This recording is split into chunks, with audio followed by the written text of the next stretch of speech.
Hey kids, this is Ivan. How you doing? Well, tonight I'm going to be doing some play testing. I'm going to be my friend Jason Cook. He's going to be running the Dungeons Deep system, and he's going to be running today. We're going to be doing Conan the Barbarian.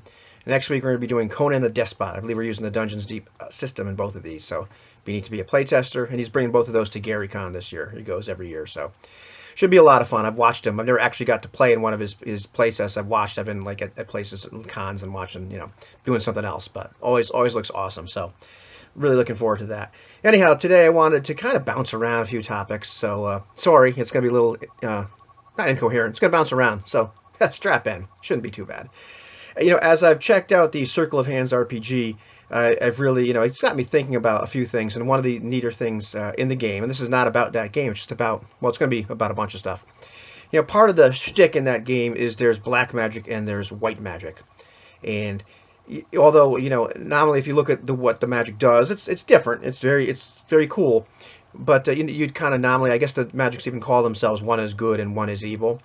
However, the people in this, these main characters, the Circle Knights, they're using both of them, and they're creating this new gray magic, which is cool because both of this black and white magic, they corrupt and destroy people. They make them they make them pretty much inhuman in different ways, but it is pretty brutal and pretty nasty.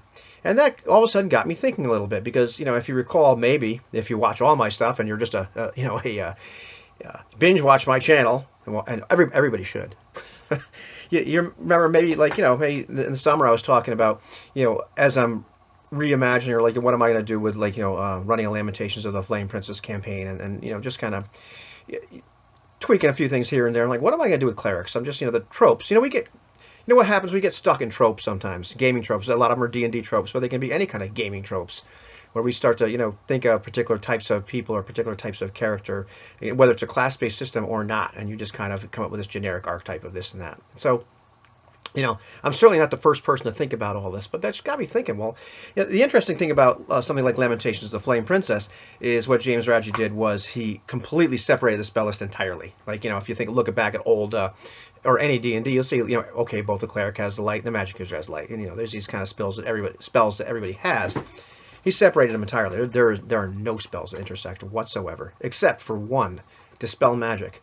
But if you're a wizard, you can only dispel wizard magic. You can't dispel cleric magic. If you're a cleric, you can only dispel cleric magic, not wizard magic. Very, very cool. And, I've talked a long time ago about how, there's some interesting splits in the spell list, spells got switched over one to the other. This isn't really about that either. I'm not sure why I said that. But anyhow, it's interesting.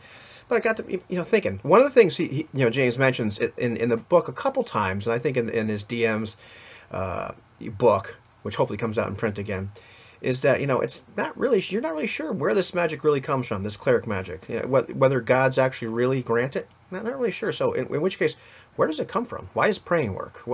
What's all that about? And kind of leaves it up to the imagination. And I really kind of dig that. I kind of just threw that on the back burner, didn't think about it too much, and said, okay, well, it's probably going to be from gods or whatever. And I'm thinking, hey, that's kind of cool. Where the heck does it come from? And are you, is what you're praying to, is the source really what you think it is? I talked about, I really love something like Dungeon Crawl Classics did, and I made a video about sorcery, where I like the idea of some kind of corruption, and there's various games that do that, and certainly Circle of Hands has a little corruption type, nifty corruption type stuff in there. I'm not married to a specific mechanic or a particular way, but I always like that idea that you should be able to, magic should be powerful, it should be scary, it should, course through you like a river, and, however you want to picture where it comes from, it should be incredibly powerful, but incredibly dangerous. And I like the idea that it can change you and make you less than human. So I'm definitely going to incorporate more of that. But I think, well, why should that just happen to wizards? Where the heck does this cleric magic come from anyway? Are you really a white wizard? Where is it coming from? What forces are behind all this? So I like the idea that they should be able to be corrupted in some way as well. So I'm gonna screw around with that a little bit because I really dug that shtick in Circle of Hands, and it made me remember, what I'd read in Lamentations a long time ago, and just kind of thought, put it on the back burner. So I'm not sure if you care. That's what I'm going to do, and I'm certainly not the first person to ever think of this sort of thing, but I really like that idea. So the neat thing is I get the cleric back because I was like, I'm not sure if I'm going to use him, but okay, we'll make him something. So I always love that thing that Handy Haversack did. I forget his real name. The idea that the idea, and I don't want to make this into a D&D video, so to speak. But the number of spells you can learn, rules as written. That's the number of spells you can safely cast. You should be able to try for more, and it could work great, or you could really screw yourself over and become less than human and nasty. So I like all that kind of junk. And one of the things I was thinking about today, as I was thinking about messing around with ideas, is hot rodding old D&D, because old D&D, OSR D&D, and new D&D are two different animals. And so I've already probably made some people mad by saying that, but we're just going to leave it at that at this point. And I feel okay. I don't like the idea of hot rodding, every single game, or messing around with our house ruling, because I've kind of grown to like the idea of playing a game as it was intended to be played, as it was written, find out what's really supposed to be going on with it.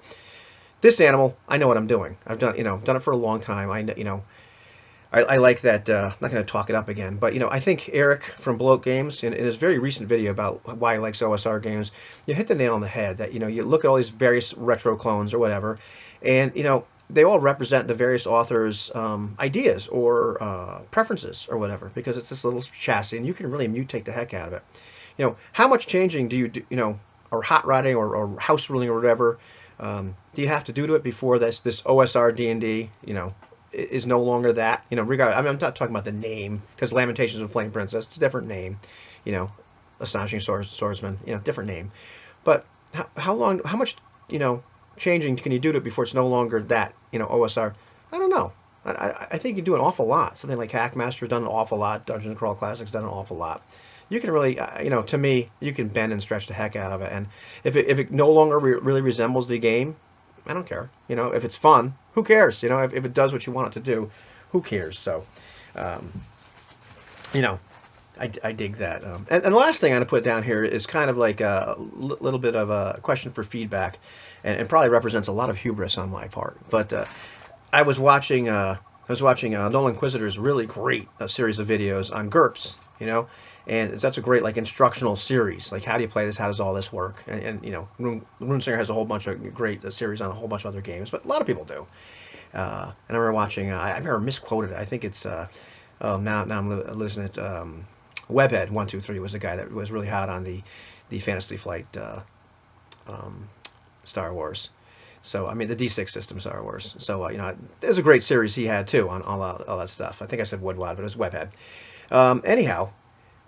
And the other thing I saw was your humble game master, Lee Rimmer, had mentioned that he'd wanted to try some kind of OSR games or whatnot, and I thought to myself, it'd be kind of interesting to maybe make a little short series of how to play an old retro OSR retro clone, something like that. If you've never played one, if you're just you're chronologically challenged.